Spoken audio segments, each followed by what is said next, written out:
नमस्कार दोस्तों। एक काफी अच्छी न्यूज आई है।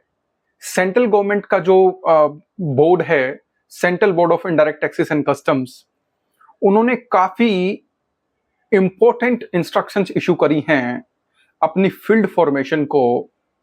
और वो इंस्ट्रक्शन है, जितना भी इन्वेस्टिगेशन हो रहा है central board of indirect taxes और कस्टम्स की तरफ से, उन इन्वेस्टिगेशंस को किस तरीके से इनिशिएट करना है, कैसे उसको प्रोसीड करना है और कैसे उसको कंक्लूड करना है, इस इंस्ट्रक्शंस में क्लियरली वो सब बातें कही गई हैं।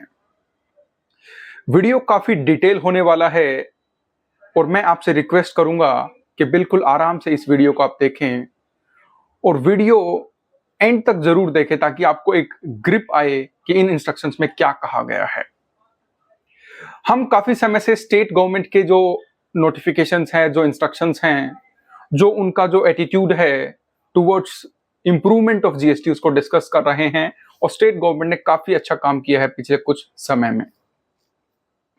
आज हम बात करेंगे जो सेंट्रल गवर्नमेंट का डिपार्टमेंट है सीबीआईसी, उन्होंने इन इंस्ट्रक्शंस को क्यों इशू किया है, क्या इसके अंदर खास बात है और क्या क्या मेजर ऐसी चीजें हैं जो काफी टाइम से प्रोफेशनल्स और इंडस्ट्री डिमांड कर रही थी।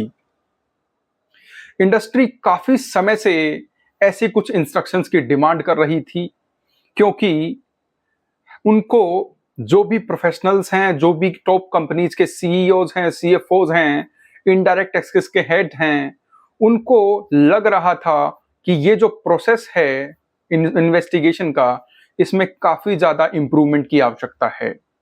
उन सब बातों को ध्यान में रखते हुए बोर्ड ने 30 मार्च को इंस्ट्रक्शन नंबर 1 2324 को इशू किया है। मित्रों, इन इंस्ट्रक्शंस में वैसे तो बहुत कुछ लिखा है, लेकिन मैं आपके लिए इनको समराइज करता हूं और इसकी कुछ अहम बातें, कुछ अहम बिंदु हैं, उनके ऊपर हम चर्चा स्टार्ट करते हैं। सबसे पहला बात जो है वो ये सीबीआईसी ने कहा है कि जितना भी इन्वेस्टिगेशन है वो इन्वेस्टिगेशन अब स्टार्ट होगा with the approval of principal commissioner in the commissionerate. और जीएसटी के केस में, डीजीजीआई के केस में ये प्रिंसिपल डायरेक्टर जनरल होंगे। प्रिंसिपल डायरेक्टर जनरल डीजीजीआई, उनकी अप्रूवल के साथ स्टार्ट होगा। इन्वेस्टिगेशन जब भी स्टार्ट होगा, जो ऑफिसर, इन्वेस्टिगेटिंग ऑफिसर होगा, जो आईओ होगा, उसको एक फाइल पुटअप करनी पड़ेगी बिफोर द प्रिंसिपल कमिश्नर या फिर प्रिंसिपल डीजी, और उनको बताना पड़ेगा कि वो क्या मुद्दे हैं, क्या रीजंस टू बिलीव हैं, क्या एविडेंसेस हैं, क्या उनके पास ऐसे अहम बिंदु हैं जिनके बेसिस के ऊपर वो इन्वेस्टिगेशन स्टार्ट करना चाहते हैं। काफी अहम बात है ये और काफी लंबे समय से इसकी मांग थी। प्रिंसिपल डीजी या फिर प्रिंसिपल कमिश्नर एक हाई रैंक आईआरएस ऑफिसर्स हैं सीबीआईसी में, जो काफी ज्यादा डिफाइंड और सुलझे हुए लोग हैं। वो पूरा माइंड अप्लाई करके ही किसी भी इन्वेस्टिगेशन को स्टार्ट करेंगे। अभी तक जो ग्रीवांसेस थी वो ये थी कि ऐसे ही इन्वेस्टिगेशंस को स्टार्ट कर दिया जाता था, उनको कंक्लूड भी नहीं किया जाता था और उससे टैक्स पेयर को हरासमेंट फील होती थी।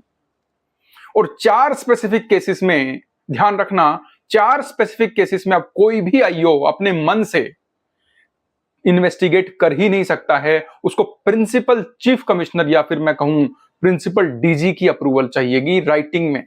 और वो 4 मुद्दे हैं कि या तो आपको किसी ऐसे प्रोडक्ट के ऊपर टैक्स लगाना है जो अभी तक टैक्सेबल नहीं है, यानी फ्रेश लिवाई अगर आपको करनी है तो आपको प्रिंसिपल चीफ कमिश्नर साहब की अप्रूवल लेनी पड़ेगी। किसी बड़ी मल्टीनेशनल कंपनी पे, मेजर बिग कॉर्पोरेट हाउस को आपको इन्वेस्टिगेट करना है तो भी आपको प्रिंसिपल सीसी की अप्रूवल लेनी पड़ेगी।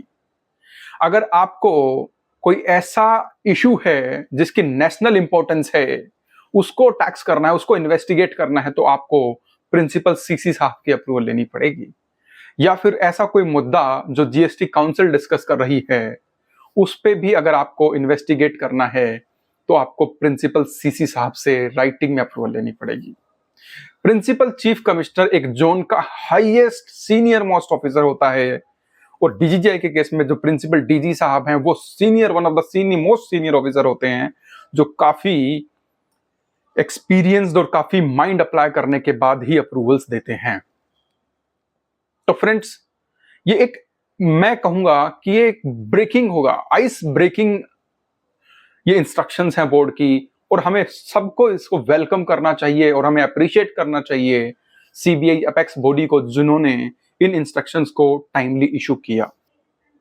अगर आप कोई मैटर इन्वेस्टिगेट कर रहे हैं, फॉर एग्जांपल अगर आप एबीसी कंपनी, एबीसी लिमिटेड को इन्वेस्टिगेट कर रहे हैं और इन्वेस्टिगेशन आप कर रहे हैं कि इन्होंने बिल्स इशू किए हैं विदाउट सप्लाई ऑफ गुड्स, और 132 के अंदर ये एक ग्राउंड है, ये टैक्स इवेजन है, 69 के अंदर इसमें अरेस्ट भी हो सकती है, सर्च भी हो सकती है, सब कुछ हो सकता है।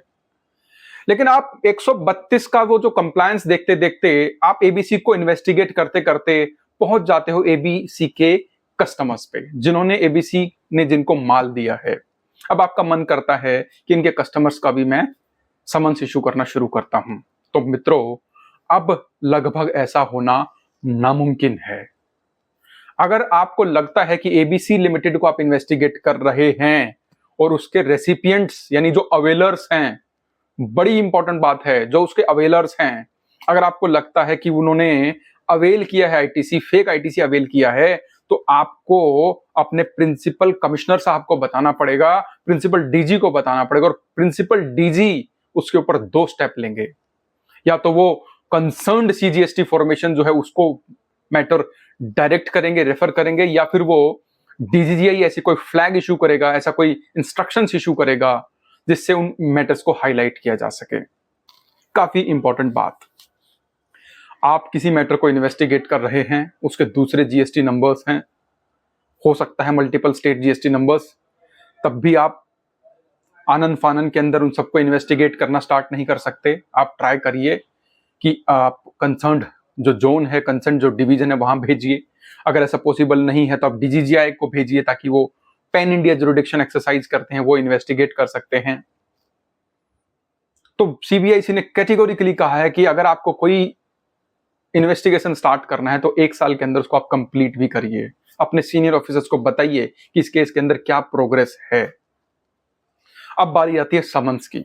अभी मैं आपको मोटा मोटा बता रहा हूं, आप इन इंस्ट्रक्शंस को पढ़ सकते हैं। आपकी कोई क्वेरीज है तो प्लीज आप मुझे कमेंट करिए, we will be happy to discuss together. We all are learning GST, GST is evolving day by day, so these instructions are very very important and the ice breaking. Now come to the summons, most important part. अगर आपको समन issue करना है तो आज तक जो समन आते थे कि I am making inquiry in case of so and so, no, you have to be specific.